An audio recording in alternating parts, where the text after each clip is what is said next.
Well, ever since like a wild, crazy state of mind about this little Nate Diaz getting his, title shot in December against Benson Henderson. Benson Henderson being number 6 on ESPN's top 10 pound for pound list, which I didn't know until the other day. Which I think it's crazy to see Benson Henderson on there until you look back at his fights and you see that the guy literally has no weaknesses at all. His wrestling solid, jiu-jitsu can't be submitted. Killer guillotines. He's got power. He knows how to use it. He's got excellent kicks. He's got excellent takedown defense. His wrestling superior pretty much over anyone in the lightweight division, other than I'd say Frankie Edgar or Gray Maynard. Where he's in the upper echelon. He's up there, man. He's up there. He's up there. But number 6 pound for pound, it didn't make too much sense to me. I mean, Nate Diaz, when he moved up to 170, he went 2-2. But the 2 fights that he lost were by decision. They both were by decision. Rory McDonald threw him around like a rag doll. It was kind of hard to watch. And forget what other fucking guy he lost to at 170. But regardless, he lost pretty hardcore against Rory McDonald at 170, and it just showed that he really belongs at 155. So the 2 wins he had at 170 were were brutal finishes, like disgustingly brutal finishes. Especially Marcus Davis. He boxed him up in Boston, Marcus's hometown, and you know how people feel in Boston about boxing, and they got Marcus Davis bleeding everywhere because of Nate's style of boxing, and finally floors him in the 3rd round and wraps him up in a modified, well, it was like a modified arm triangle, and that fucker was locked onto there for 6, 7, 8 seconds, and Marcus lips turning blue and everything, and I mean his eye looked like a cyclops. You could see like from the back, you could see it just sticking out. I mean, he was really targeting that one spot. It seems like the Diaz brothers do that the way the Stockton slap or whatever works. I don't like that. I don't stop this stuff thing. The way that their style of boxing works is that they target that one portion. Like if something starts to swell, they'll just keep targeting that one portion. Nick did it to BJ Penn at UFC 137 or whenever they fought, and BJ never looked so bad in his life. But anyway, it was gruesome. The Rory Markham finish as well. So he got 1 knockout and 1 submission out of his wins, and his 2 losses came by decision. However, moving back down to 55, he's 3-0. He taps out Gomi, beats the shit out of Cerrone, and then goes to this Jim Miller's never been stopped in 24, 25 fights. In the 2nd round, he catches him in a nice guillotine. Miller spits his mouthpiece out. He's biting his own tongue off, tapping, hoping to God that his teeth don't slice through his tongue, which would have been very, very bad because it was a live fight, I think on Fox.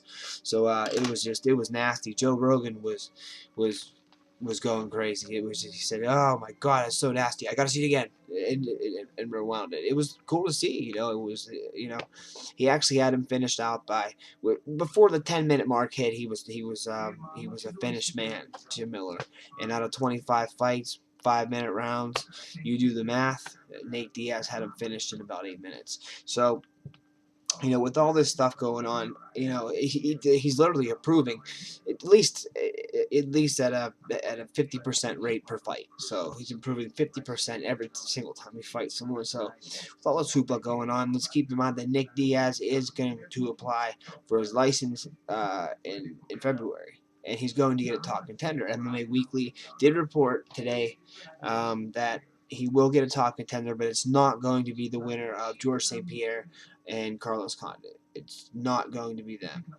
I suspected that from the get-go. Nick Diaz, listen, it's going to shock a lot of people, but the guy had his pro debut in the end of August of 2001. So what I want you to do is think about where you were and what you were doing August 31st, 2001. I have no fucking clue. I have no idea what I was doing then. Reason being is because I was, how old was I? I was reason being is because I was 16 years old. I have no idea what I was doing when I was 16. You know, I think we were like back in school or some shit.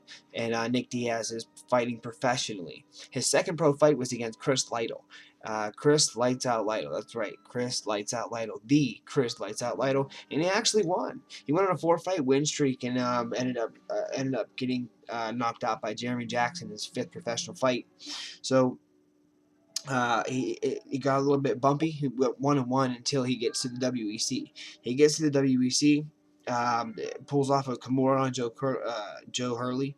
You can watch on YouTube. It says that very, very rare or something like that, but I've seen that fight a few times.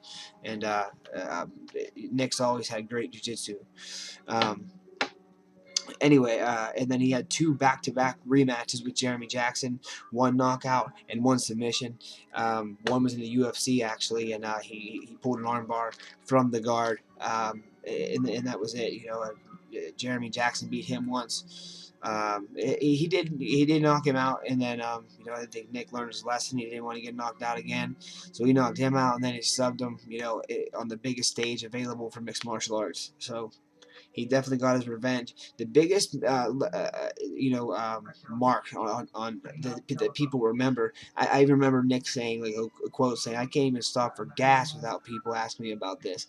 Was his knockout against Robbie Lawler. It was this little pecking style of boxing, and Joe Rogan was saying, you know, he's just a fantastic jiu-jitsu fighter. He's an excellent ground guy. You know, this is where Nick Diaz wants to be, and he's in Robbie Lawler's world right now, when really Robbie Lawler was in Nick Diaz's world. And eventually, the accumulation of punches were too much for Robbie Lawler.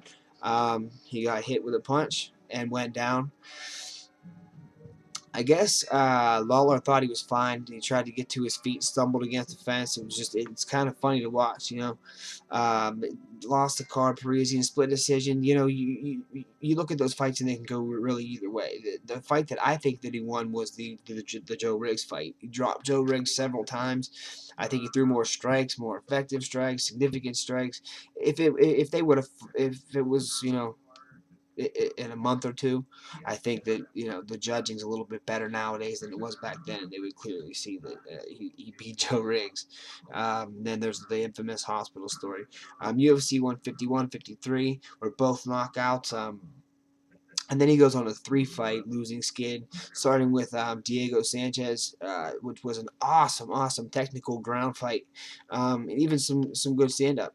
But those two on the ground were made for one of the most amazing technical ground wars I've ever seen in my life, especially in 170 pounds. It was a pleasure to watch, and it was on like a UFC fight night too, so it wasn't a pay-per-view. It was just really cool to see, like on Spike TV, and I remember Nick's little chip on his shoulder against the reality show guys, and how he doesn't respect them. And Joe Rogan asked him after the decision was read that Diego Sanchez actually beat him, "Do you have any more respect now for you know, the reality show guys?" And he said, "No, I don't." And he just got booed, and I don't think boos ever bother Nick Diaz, you know. And he also suffered a loss against Sean Shirk. I think Shirk did outpoint him. So UFC 62 and 65. He fought Josh Neer and pulled off a Kimura beautifully. His brother Nate Diaz also fought Josh Neer and beat him as well. Excellent hip toss in that fight. He knocked out Gleison Tibau at UFC 65, and then he moves on to Pride. Pride came to America, came to Vegas. He pulls off what no one thought was possible, what no one thought that they'd see, you know, especially in a Pride ring.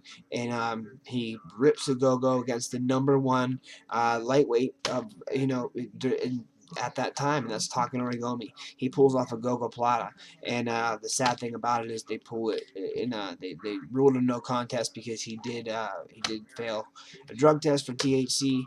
So you know, that doesn't count as a win, but it's still fucking fun to watch. So I mean, look, this guy's had a long, hard road, man, and I can't wait for his comeback because I think he's just now hitting the pinnacle of his career right now. And I mean, I'm like more than halfway done with the list. But the guy's just now, he's just now starting to really kick some ass. It's just it's just amazing to watch. He made Thomas Denny look absolutely silly. He fought for Elite XC for a while. They were a pretty crooked organization. They had that whole thing going down with Kimbo. Don't take him down. And Seth Petrozelli ended up doing something with the floor. So there was no more Elite XC. But before that, I mean, he was going nuts on people in Elite XC. Just basically, there was no one there that was even close to him. He suffered a loss, a cut above his eyebrows against KJ News. He didn't get knocked out. He didn't get submitted. He didn't even come close. It was actually in the first round. And KJ Noons, they put like a lei around his neck, and they had him on their shoulders like he just did something heroic. And he didn't. He really didn't do anything to just put a mark above Nick's eye, So, word has it, Nick actually got surgery to shave those eyebrows down so that doesn't happen again. Nick was pissed off. I mean, I don't think that fight should have been stopped over a little itty-bitty cut like that. I mean, I've seen way, way, way, way, way worse than that. But it was, I believe it was in Hawaii, which is where KJ Noons is from. So, yeah, it was a little bit of a setback. And then all of a sudden, Nick Diaz goes on a fucking tear. He just goes on a fucking tear. Makes Thomas Denny just made him look silly. He defeated the legend Frank Shamrock. I actually have to admit that I picked Shamrock to win that fight just because of the size advantage and the experience advantage. Well, he made Shamrock look silly as well. He made him look like he didn't know what he was doing. And it was all with talking and just fucking with him mentally, and that excellent boxing and excellent jiu-jitsu, and it all came together, and it was just his night. And it was Nick's night in Frank's arena. And, at one point after he hit Frank with a body shot, Frank drops, and Nick starts to light him up with some ground and pound.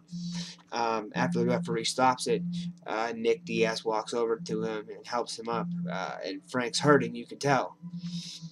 And at one point, you can see Nick walk over and whisper in his ear, "Get up, you're a legend," and help him up. So just goes to show what a cool fucking guy Nick Diaz is to do something like that, Anyway, so he just just destroys Frank Shamrock. Still one of the funnest fights to watch ever. Destroys Frank Shamrock. Toyed around with Scott Smith. Ended up rear naked choke in the third round. Eventually winning the Strikeforce title off Marius Ramskis by knockout first round. And then he goes on to defend it 3 more times against Cyborg. I'm sorry, the KJ Noons rematch, and I was scared in that rematch because I didn't know, man. At the end of the 5th round, I really didn't know. I thought the end of round 5 was anyone's game. I really did. KJ Noons seemed like if he would have had a haircut, he would have maybe had a little bit of an edge on Diaz, but Diaz did win the rematch in KJ Noons. I haven't heard his name since. Have you? So, no more KJ Noons. And then he goes to fight Evangelista Cyborg. He's getting his leg kicked to hell and back. He made one mistake, and that was taking Nick